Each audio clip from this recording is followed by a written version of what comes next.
Let's talk a little San Jose State Spartan football headed into this season. Picked third to finish in the conference by a majority of media outlets, platforms, whatever you want to call them. And so we got to spend some time talking about this team. Second year under Ken Niumatalolo. It's a good way to segue in Air Force into a former Armed Forces coach in Navy. I mean, he ran the option very effectively for a long stint at Navy. And we kind of wondered last year. They didn't have any offensive coordinator, defensive coordinator changes, by the way. But we kind of wondered last year with his first year there, were we going to get an option-style San Jose State team? Could we have been more wrong even having that conversation? I mean, this team threw the ball 43 times a game last year, which was the number one rank in college football. Nobody threw it more than San Jose State.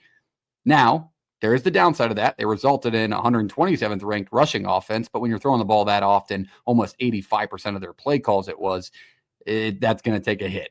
Let's start on the offense. Looking into this season, you retain your quarterback. Walter Eggett returned, started the final 7 games for this squad last year and had a nice season. I mean, very mobile and aware in the pocket, very agile, extended plays well with his legs. And I think he's going to have a nice development and a good step forward this year, pending the wide receiver fill-ins that we'll get into. The running back room returns a lot. However, the passing focus from last year kind of makes it feel like a moot point when talking or breaking down this team. Like if they stay with a similar play calling style, then who knows? Who knows if these running backs are going to matter? I think they'll get somewhat more into the run. It's hard to see them throwing it again 50 times a game. But if they do, they have viable returning options. They're in a deep room that they feel comfortable with. 2 guys to mention within that room, Floyd Chalk IV and Jabari Bates. They'll see the majority of the carries if that room does take a bigger stance within this offense. Now we get to the elephant in the room. At wide receiver, you lose Nick Nash, the unanimous first-team All-American in college football, the first you've ever had for your school if you're a San Jose State fan. He's gone. Who's going to replace him? How are we going to replace that kind of production who has 17 receiving touchdowns? I think his foreshadowing in Matthew Coleman, his understudy, if you will, junior Matthew Coleman, I think he'll step up into the slot, still be a massive part of that offense. Usually when guys find success within a scheme like Eggett did with Nash last year, they're still kind of just out of mental remembering looking at that direction. And Matthew Coleman's a viable, good option with a lot of upside potential at that position. So I do still think he's going to be a main target within this offense. He did play in the Hawaii Bowl game, Coleman that is, posted 119 receiving yards. So it got fans feeling pretty good about replacing Nick Nash and what he brought to this team. I think a really bright spot of this team last year was this offensive line. Nobody really talked about it, but when you drop back 43 times a game, there's a lot of opportunities to get sacked.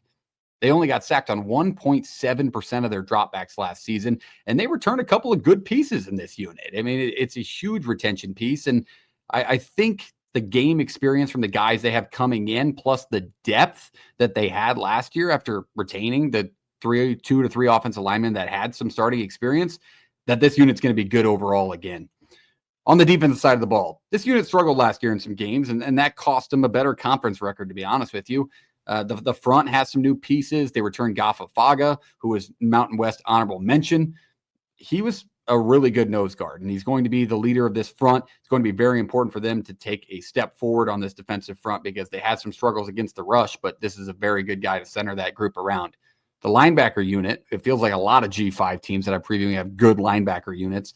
This is a really good one, too. First team All-Mountain West 2024. Jordan Pollard is back alongside. I'm going to try it, people. Come for me in the comments.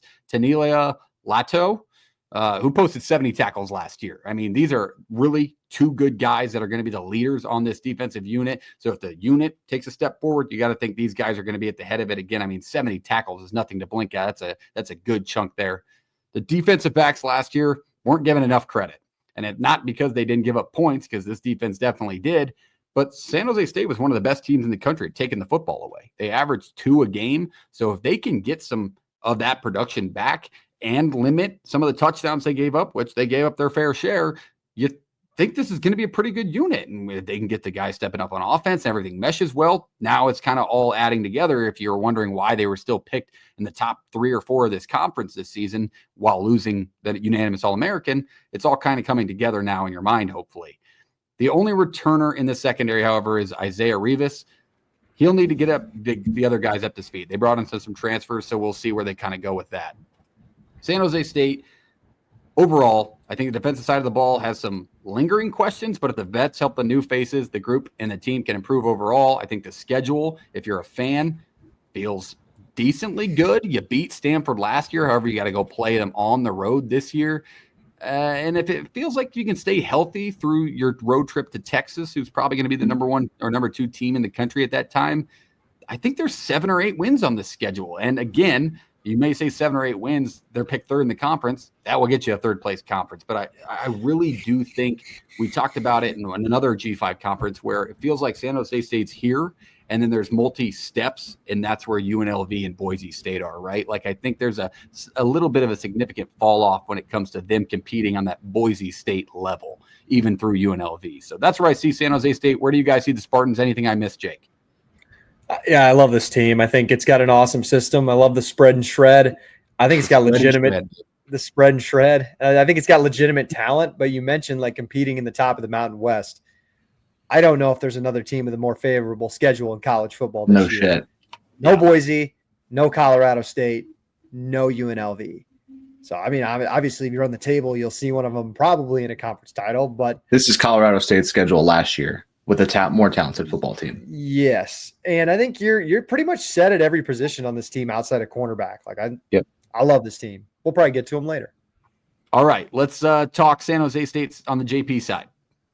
Yeah, I mean, that's where I was exactly going to say. This is more talented Colorado State team with the same schedule, and it really, I don't think the gap between them and UNLV is as big as, maybe people think, but the gap between them and Boise is different. I would 100%. Yeah. I wish they matched up. It's just a program that went into a different direction. It's all it was. Like the UNLV money got spent. This is a program who went through a lot of transition at the university and just in the athletics program.